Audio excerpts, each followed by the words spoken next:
What's going on, everybody? I'm back from Florida with a bad sunburn. You should see underneath my t-shirt, man. I am red and peeling, and normally I don't really get too sunburned, but I fell asleep out by the pool one day, and I just got fried, man. Anyway, let's talk about what's going on. I didn't make a video in a couple of days. So we got a better than expected inflation report. This whole thing, I'm going to ramble a little bit here. I mean, this whole thing goes back to, early 2021 when both Powell and Yellen were saying that the inflation impulse was transitory, and they were exactly right. It was transitory because the global supply system got shut down. People couldn't work. It was because of the pandemic. People were out of work. Entire industries, ports, everything was shut down. And then there was, the reaction by the government, which was a proper reaction to supply income to people in the meantime, because people lost their jobs. They had no work. They had no means to support themselves financially. So the government reacted in a way that it should. And yes, under those conditions, and nobody said that's MMT as a policy, that MMT explained that would happen, that if you have the whole entire world's global supply chain shut down, like indefinitely. It wasn't like for a week. China still barely coming out of this. And they're the supplier to the world. So yeah, we had that, and it should have been understood that it would take time, and that going crazy and raising interest rates was not the answer. I mean, that was far from being the answer.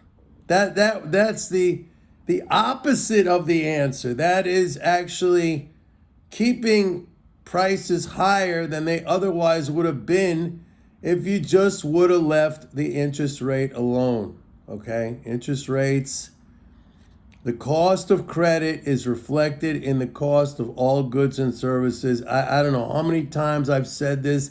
I don't know how many thousands of videos I have up here on this channel. I think probably every other one I've said the cost of credit is reflected in the cost of all goods and services. In other words, if you raise the cost of credit, people are going to pay more. They're going to pay more on their loans. They're going to pay more on their credit cards. They're going to pay more on financing. I mean, and it goes down the chain all the way to the manufacturers who are going to have to, use finance to procure their resources to build whatever they're building, and that's going to be factored into the cost. This is old line economic thinking that still persists today, and it makes me fucking mad as hell, but I mean, it's just the way it is.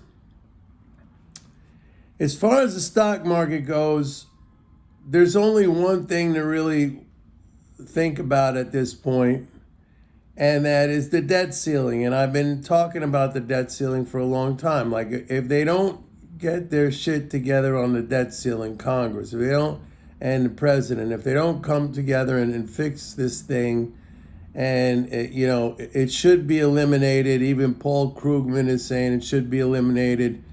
It's an anachronism that goes back to the gold standard in the before the 30s. It should not be there. And people have the wrong we got to limit. We got to limit how much, I tried to use this example. Suppose you have a pizza, right? With 8 slices. And you got 8 people there, and everybody gets a slice. Okay, but now we got to limit the size of that pizza. So now there's going to be 7 slices. So somebody's not going to get a slice, or somebody else is gonna, or everybody else is gonna get a little bit less. All right. What better way to say it? You got a pizza, you got 8 people there, everyone gets a slice. Then somebody else comes along, you got 8 slices. So you're gonna have to, somebody's either not gonna get a slice or somebody's gonna get less. Now another person comes along. And these people are a metaphor for the economy. The economy grows. It needs a unit of account to allow transactions to happen. Like, we don't do barter. Like, we use money. That's just an accounting system, okay? So it's like, if you want the economy to grow and you say you have to limit the unit of account, in other words, cut spending, because the unit of account in the United States of America, and actually in the whole entire freaking world, is the US dollar. If you want to limit the amount of dollars, thinking, oh, I'm doing something smart here, I'm cutting spending, well, that's the same thing as having, more people come to the pizza party and not having enough for everybody. This was the problem with things like the gold and the silver standard, and this is also a problem, I think, for something like Bitcoin, where there's a finite amount of it. I don't think Bitcoin is a bad thing.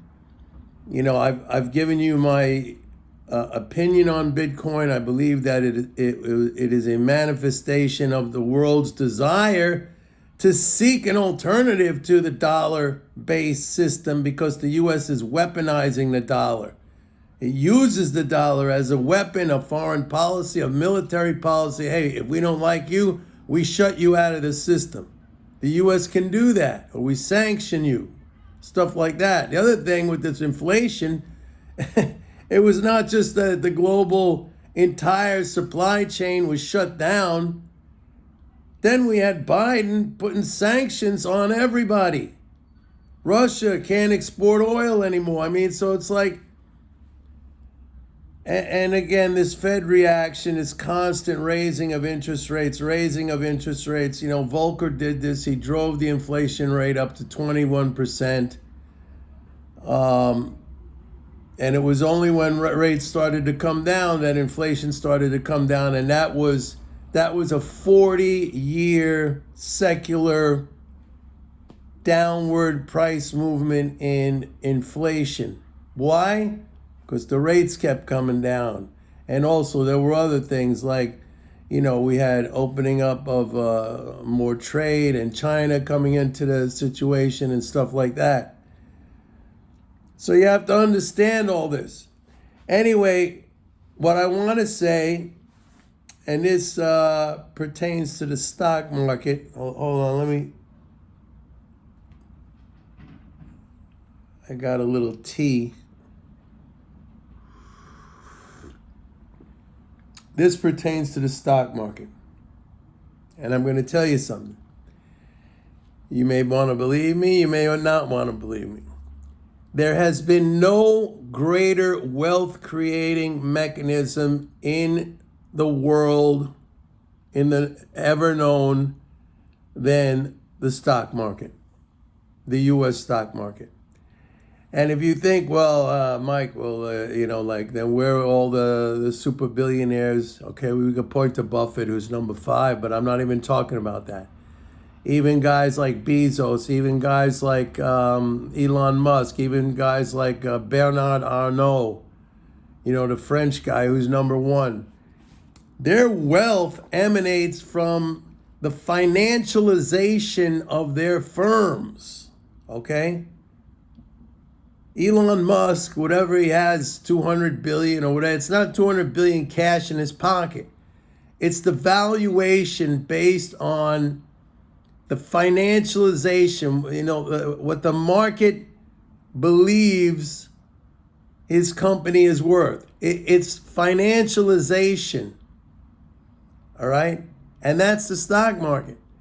And a lot of you out there, instead of thinking big picture, about the stock market and how it can make you wealthy. And if you understand, like things I'm telling you, how the monetary system functions, and to be patient and to wait. A lot of you want to just, you go into it with a gambler's attitude. Like, okay, I'm going to plunk down X and I want 10X tomorrow. Like these stupid 10X conferences and stuff. It's selling a pipe dream. But the reality is you really can make it with the proper attitude and the proper amount of patience and discipline. There's no other, I am on record right now. There is no other wealth creating.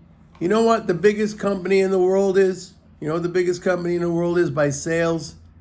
It's Walmart.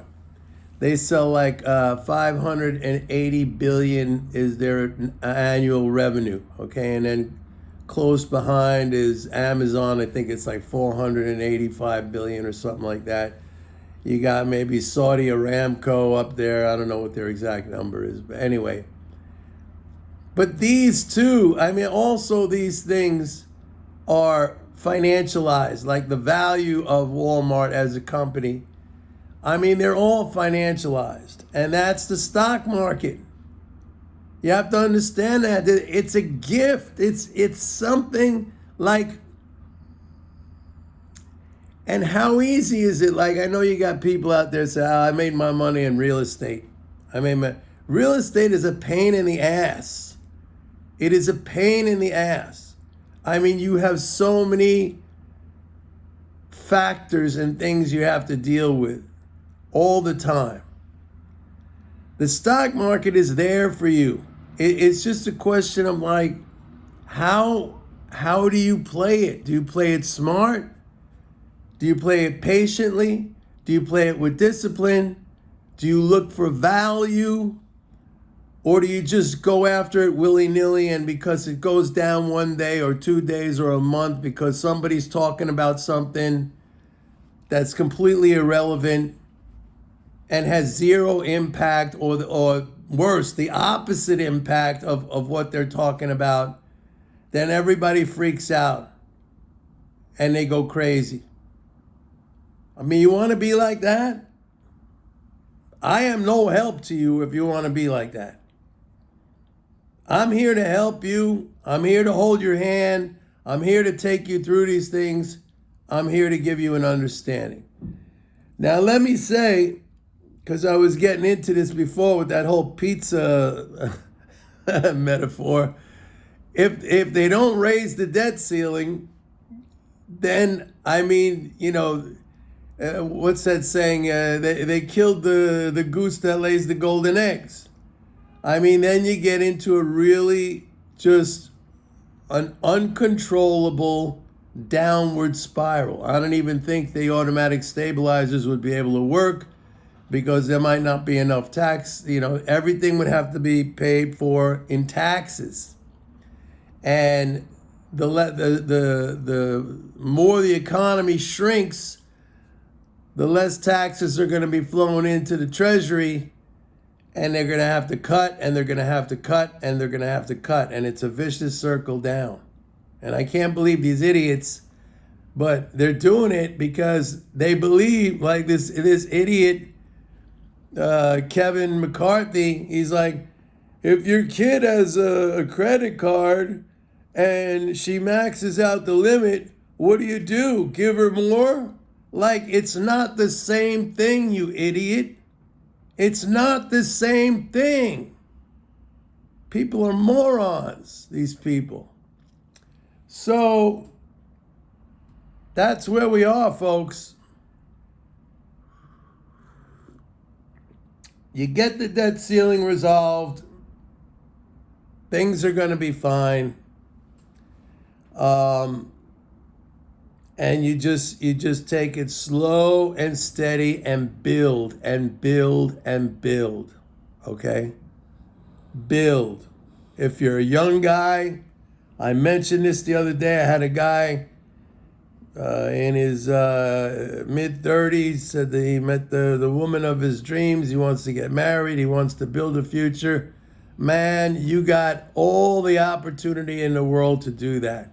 And it's not hard. I teach my kids, accumulate assets, good assets. And so you just build, you know, it's a shame they don't teach this in schools. It really is a shame they don't teach this in schools. They teach bullshit in schools, like ridiculous bullshit. 90% of it we don't need. You need things like math, you need things like physics, science, but I mean, the rest of the shit, and they don't teach this? I mean, come on. Was it like 50, 60% of the United States population can't afford a $400 emergency? What kind of education allows that to happen?